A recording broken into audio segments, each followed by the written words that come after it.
What's up, guys? We are live from Fort Collins/Denver. I'm Justin Michael, and I am joined by Andre Simone. We're talking a little bit of Colorado State versus Boise State. Always fun to talk Mountain West action. Dre, how's it going, my friend? Doing good. Not quite sure what to expect from this one. It's been a roller coaster ride, just 2 games into this Rams season. I think maybe we'll have a little more clarity after this one. I hope so. And I could say the same about Boise. I don't know what to expect. Last week, Boise didn't look good. They were starting they might have had to take red shirts off to start some of the guys they started. It got ugly for a minute. So I don't know. I'm maybe quietly confident, but most of all, I just don't know. How are you feeling, more importantly?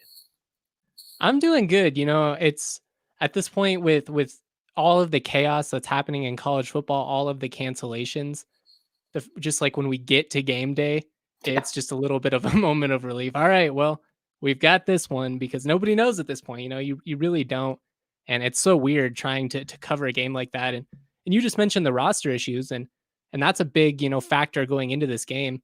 Nobody really knows who's going to be at quarterback for Boise State. We're not 100% sure if they're going to have their starting running back. We don't know what their depth looks like. It's just absolute chaos. Yeah.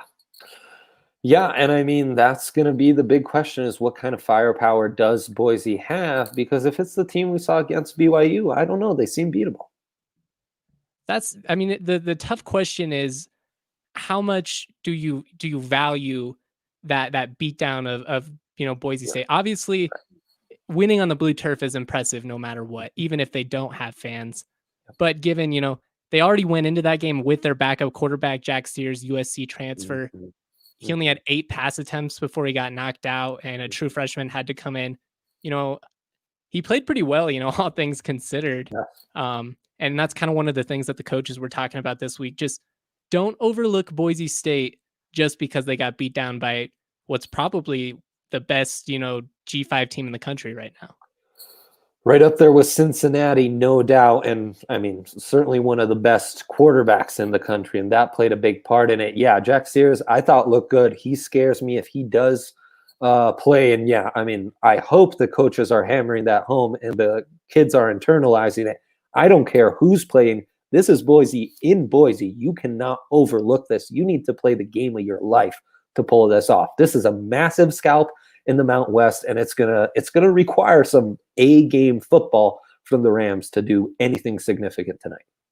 You obviously watched that Boise State BYU game. I know there was there was a couple of games going on that Friday night, so maybe you didn't see every snap, but just watching that Boise State game, especially their defense, what kind of stood out to you about them?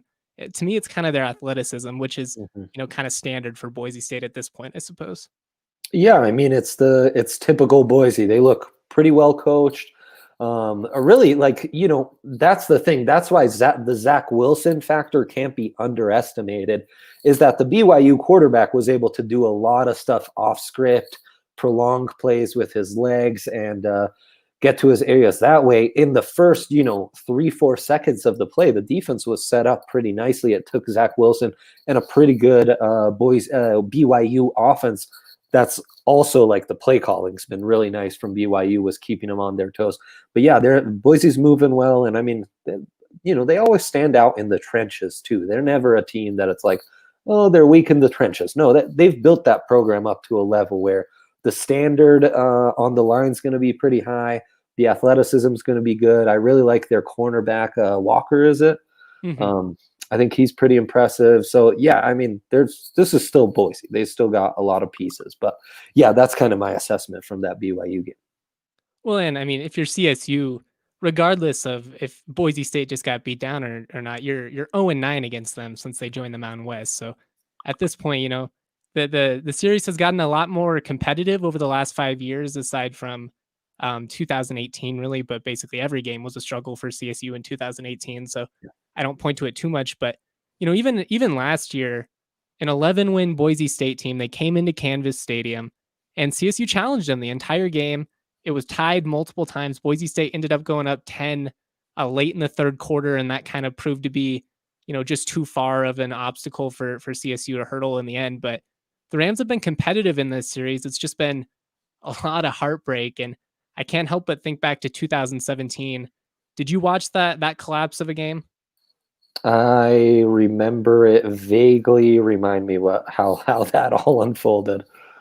Well, we're not going to talk about it too much because it's one of the worst moments in the last 5 years for CSU football. But basically, they go up like 28-3 early, pulling Atlanta Falcons, end up losing 59-52 in overtime. Rashad Body fumbles. Just, it was the state pride uniform. You have a sold out crowd at Canvas Stadium. Just really deflating. Basically, the perfect example of what it's been, being a CSU fan over the last half decade or so. Yeah. And that's why this game is just so big. It's not, a must win. I called last week a must win. It was a home game. It was Wyoming. It's like it's do or die. If you don't win that one, you basically you're looking forward to rebuilding and in the future at that point. This one, I wouldn't say it's a must win, but if you do, it could be game changing, program changing.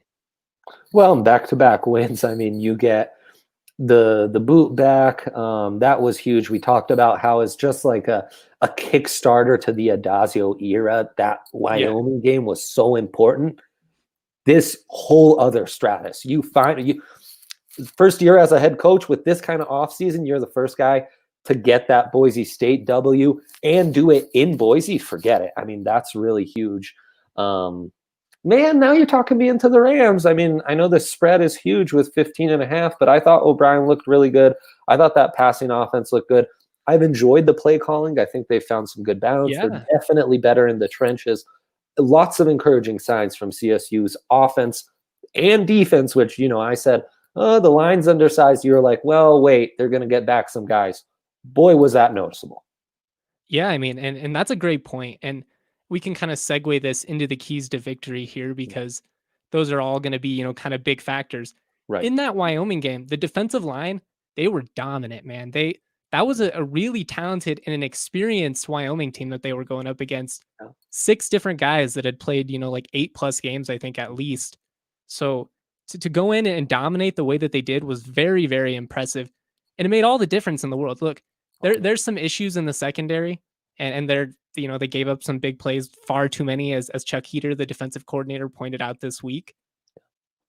But really, most of those were on the few instances, when the D line wasn't able to get through, and when you're playing, a lot of man coverage or aggressive, it's tough to hang for 4 or 5 seconds. So you are going to give up some big plays, but we do need to see the safeties and corners, kind of play their game of the season if they're going to have a chance tonight. Yeah, and that scares you because the athletes, we talked about the athletes on defense, the athletes on offense stand out for Boise for sure. I love that you pointed out that Wyoming line winning that matchup was no joke. You got to do that again, though. Got to do that again. And I mean, look, Coach Dacio, that's his bread and butter is the trenches. Yeah, great point. You win 2 big games in a row because of that. It's just like for the program's philosophy and identity, that would be huge as well. Well, and I think people would be really concerned if we weren't seeing improved offensive line play, just given that is Adazio's identity. So it'd be one of those things where it's like, dang, we don't even have that going for us, but we do. It's been much improved. The Boston College transfers have definitely been a nice addition, just from a size perspective. And size isn't everything. But the last couple of years, the Rams have just been so drastically undersized. And it's just been so clear, even in going up against teams like Toledo in the MAC, where they're just getting completely outmatched by a MAC defensive line. And it just can't be like that. Right. And I mean, you want to compete with Boise if you can't even achieve that minimum threshold on the D line, forget it, So now at least they should be able to pay for the price of admission. You're in the game. Now what can you do? And it's really going to come down to those athletes in the back 7 for CSU and on offense. Too many big plays given up on defense, even just last week. You got to create the same kind of big plays you were against Wyoming, though, on offense. It's true, coming out and getting a pick 6 on the first possession and then following that up with a strip sack, which you recover that. I mean, it completely changed the dynamic of the game. The Rams They weren't able to go up 14-0. They went up 10, or no, they were able. They weren't able to go up 21-0, and that would have been, maybe the final acts, and it wouldn't have even been a game. But if you can just create that momentum, put yourself in a position where you're not playing from behind, it makes all the difference in the world, particularly when you're kind of outmatched. Let's go to the keys to victory now, which is kind of what we've been talking about. The first one, which is really what we just focused on, the defensive line. They got 6 sacks in that Wyoming game. They got a whole bunch more pressures. If you can get 5+ tonight, maybe you put yourself, in a position to win. At least give yourself an opportunity so that you're not just letting them, pick you apart and, drop dimes. Boise has the talent at receiver. They have the talent at QB, regardless of if it's Bachmeier, Sears, true freshman. A Boise QB is going to be able to sling it. Yep. You got to be able to, make him second guess his decisions and just put a little pressure on him. Yep. Yeah. And, if it's 3 sacks, but there was also a QB hit that led to an interception, and the run defense is really good, I'll take it as well. But this is really a defensive line key to the game, and I like that a lot. And I mean, 5 sacks is a lot. So, obviously, if you get that, you're creating some havoc. And in my opinion, that's what you got to do. The second one, I put this one specifically for my guy Micah on Twitter, so I hope he's listening. Win the turnover margin. He pointed out that basically all the keys to the game are pretty obvious for any outlet. It's always like, win the turnover margin, score more points than the other team. Don't let good guys get the ball on the other team. Get the ball to your good guys. No duh. But as we saw in that Wyoming game, when you force turnovers and you don't turn the ball over yourself, it makes all the difference in the world. You got to win the turnover margin. Well, that's how you're going to make up for maybe some of the margins where you're lacking in talent on defense. Get some turnovers and things will even out. Yep. This third one, and it's not totally complete, but record 500 yards of offense. That's a lot, but you got to be balanced. I put 300 passing, 200 rushing. If you do that, you're obviously moving the football up and down the field. But one of the big factors for the Rams also, it's got to be touchdowns, not field goals. At some points you might have to settle. I get it. There are instances you got to play aggressive. They've been aggressive so far the first couple of games, so I'd like to see them keep that up. If you have a 4th and 2 where it's kind of borderline, go for it. You're going against Boise State. You're David. You're going up against Goliath. Sometimes you got to pull out out of your bag a little bit. Yeah, for sure. How do you like the backfield distribution? What do you see that being in this game?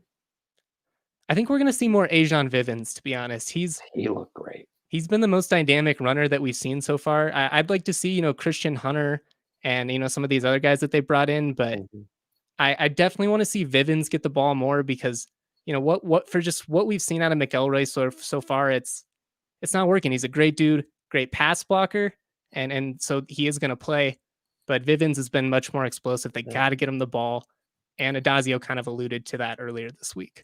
Love that. And then, you got Dante back. Hopefully he's more in the swing of things. Those guys should play a big part if you're going to come anywhere close to those 500 yards on offense.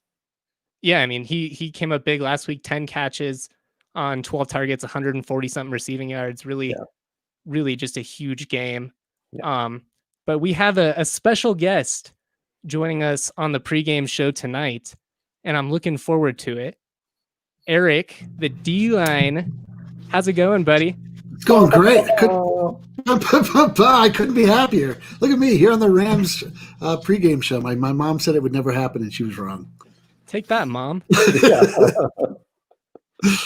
So, Eric is a CSU alum, and he designs all of our awesome swag and a lot of our, graphics and all kinds of stuff. Just a super talented, super creative dude. He designed our new T-shirt, which, in my opinion, a little bit better than the Buffs T-shirt.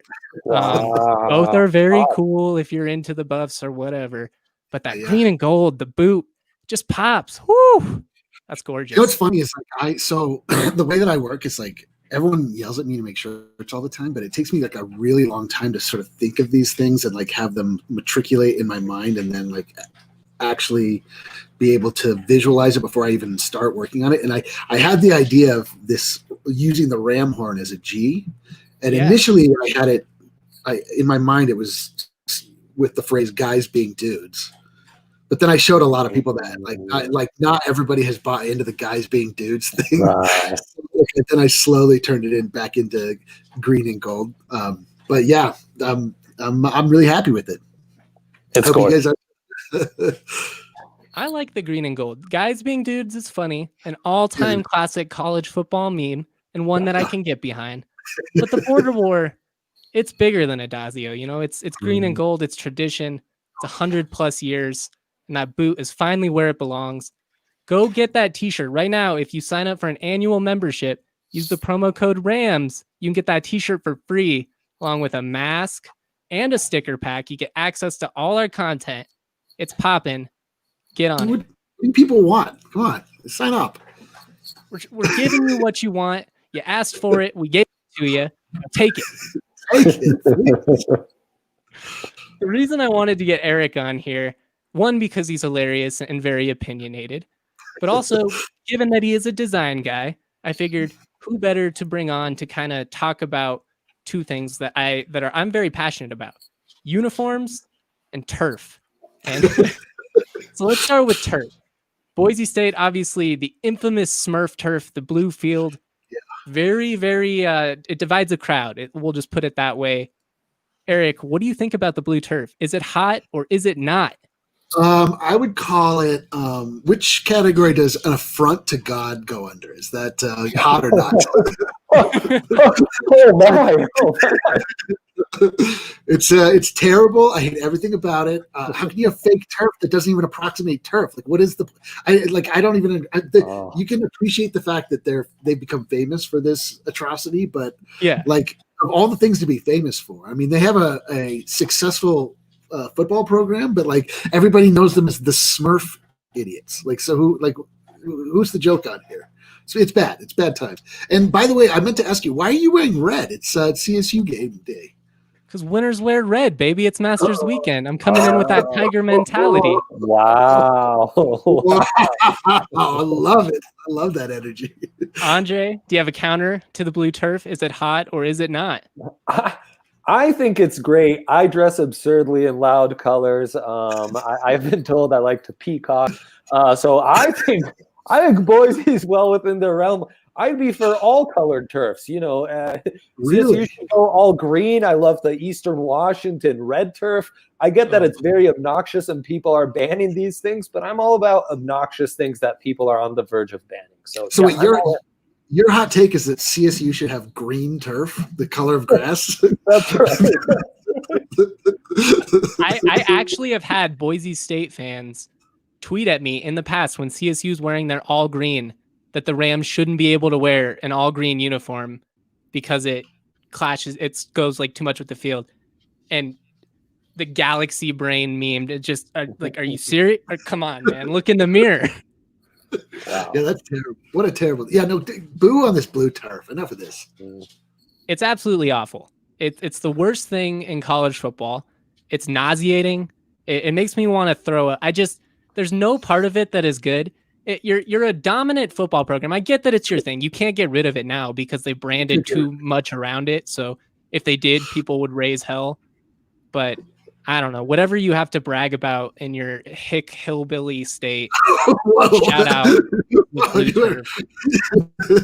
I just feel like it's the field for a clown college. And so if you're offering a clowning program at your school, like by all means. If not, then what are we talking about? I've heard Boise is a wonderful town, and I actually know some people there that are very cool. But my hatred for the blue turf, it runs deep, and it'll never go away, no matter what. You just gotta taste it. Yeah, that seemed like really visceral. Your reaction just now. The other thing I gotta ask you about though is uniforms. Sure. And I think we have the link here. Boise State going with the all orange. What do you think?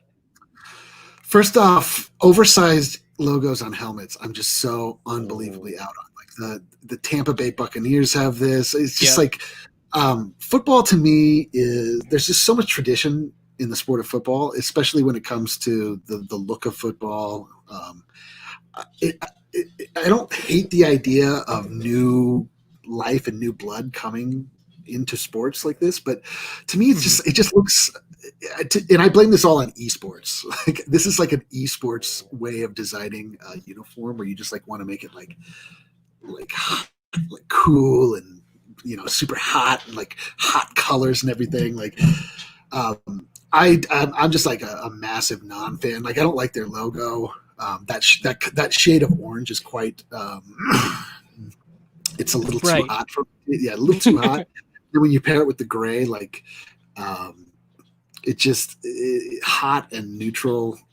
It's just like not a great color combination in my view. But then again, what do I know? Would it be better as all blue? Because they have the same uniform, but essentially all blue.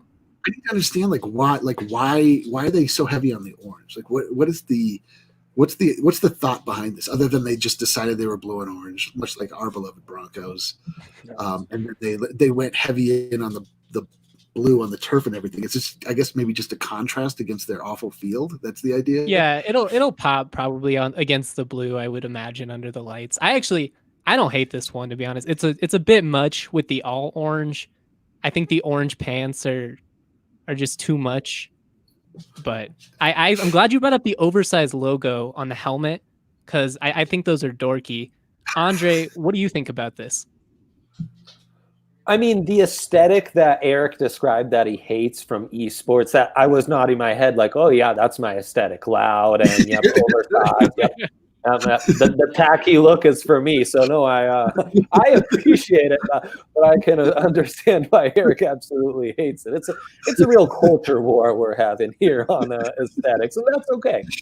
To be fair, basically every uniform I've ever liked, Eric has been like, no, that's terrible. This is why it sucks, because this, and this. So. Here's my main thing about uniforms is that, like, oftentimes in a vacuum, things like that look good, but the thing about like uniforms in general is that it's like it needs to be super populist to design. It needs to appeal to everybody, right? And like that does, like, because you want moms to like it, grandparents to like it, kids to like that's why uniforms need to sort of like find this middle ground that has been established that everybody has sort of agreed upon.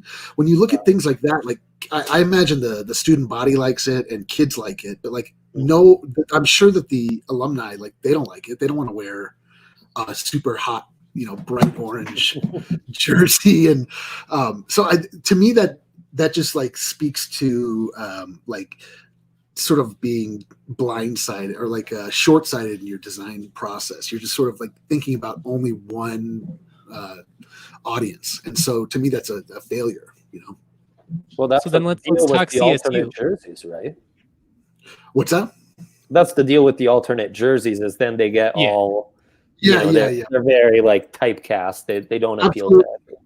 Yeah, absolutely. Which I can appreciate. Like, I appreciate the designers kind of doing what they want, like running with it. But I mean, if you're asking me, like, I just would never do that. I don't like that. Well, speaking of uniforms and kind of keeping on the debate of new school versus old school, I love these uniforms that CSU is wearing. This is actually my favorite uniform combination that they currently have: green, white, green. A lot of people want them to wear the white helmet with the bone horns. The green original helmet just does it for me. Eric, you're the designer. I'll give you the floor. Well, see, this is a little bit. I mean, I'm obviously incredibly biased when it comes to this, because this is essentially the helmet that they wore every game that I went to when I was actually going to CSU. I love winners. It.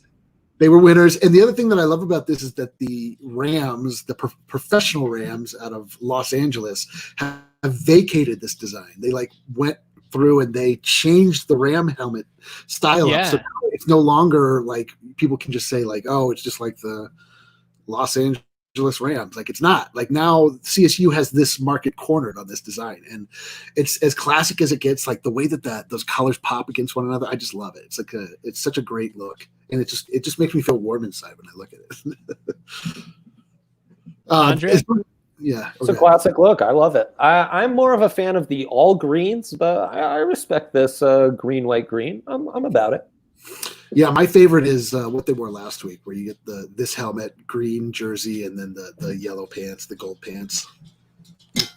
It was close. That the old school version of that is my favorite, but nobody makes the shiny gold pants anymore. It's this weird khaki, and I just I'm never going to let it go. CSU fans, they're rolling their eyes right now because they're like, let it go. It's been over a decade. I'm not going to let it go.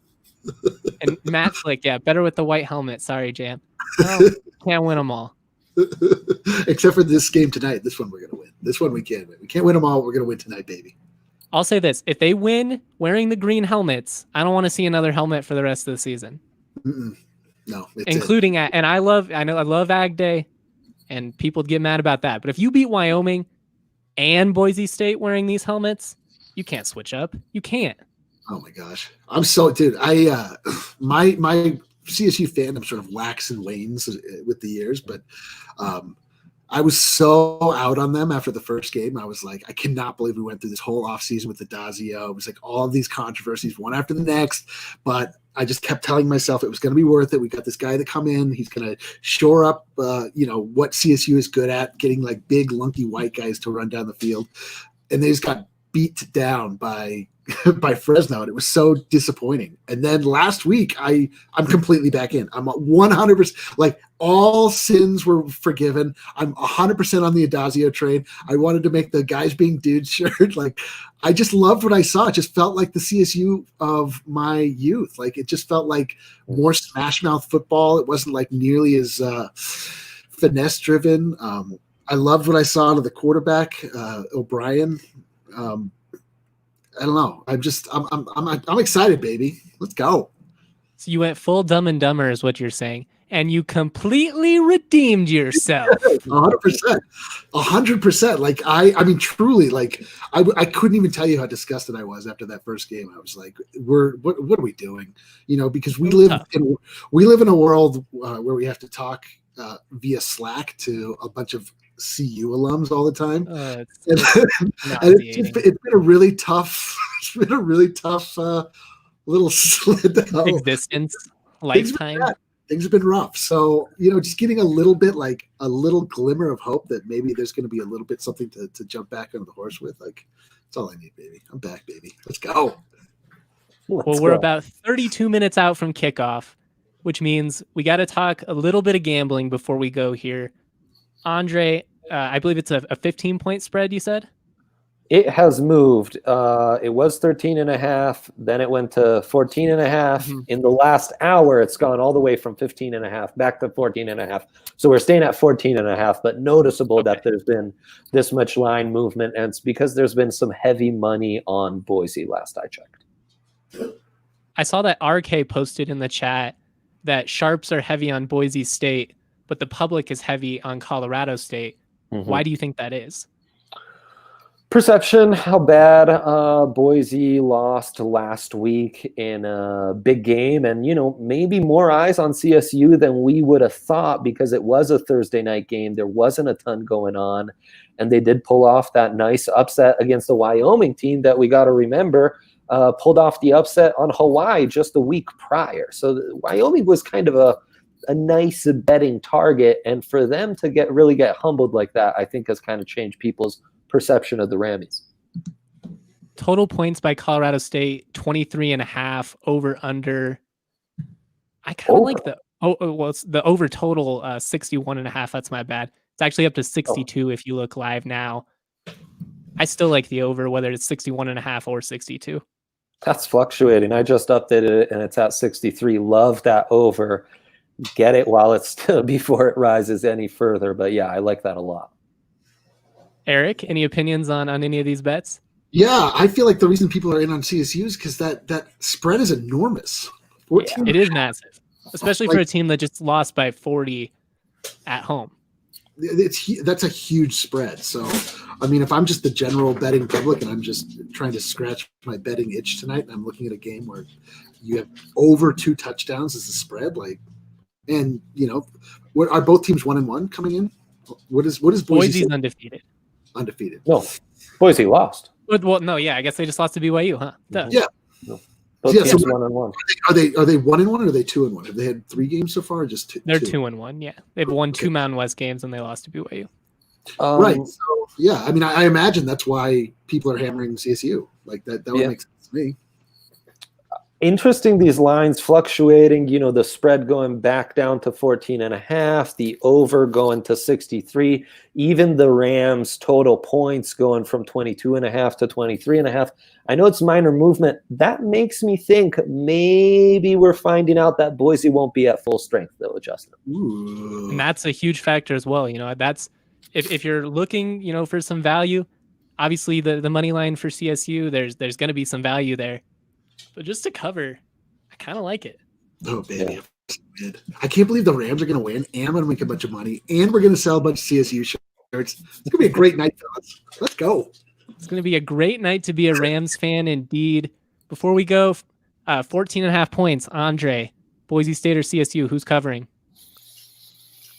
I hate that hook, so I'm going Rams, but this is a bit of a stay away for me. I hate this spread. I love the over, and I love the CSU over. That's the bet for Rams fans tonight. Over 23.5. I think that happens. Easy breeze. We do not know who the starting quarterback for Boise is at this point. Thanks for listening, Dad. Andre, what's your score prediction? I'm going to say Boise 38. Rams 31. Eric? This is tough because, these scores get insane sometimes with these two. So I'm going to say CSU will score 34 points.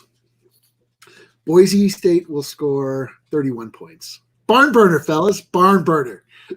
Barn burner. I'm going to be honest.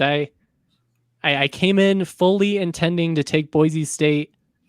I don't know. I talked myself into it throughout this.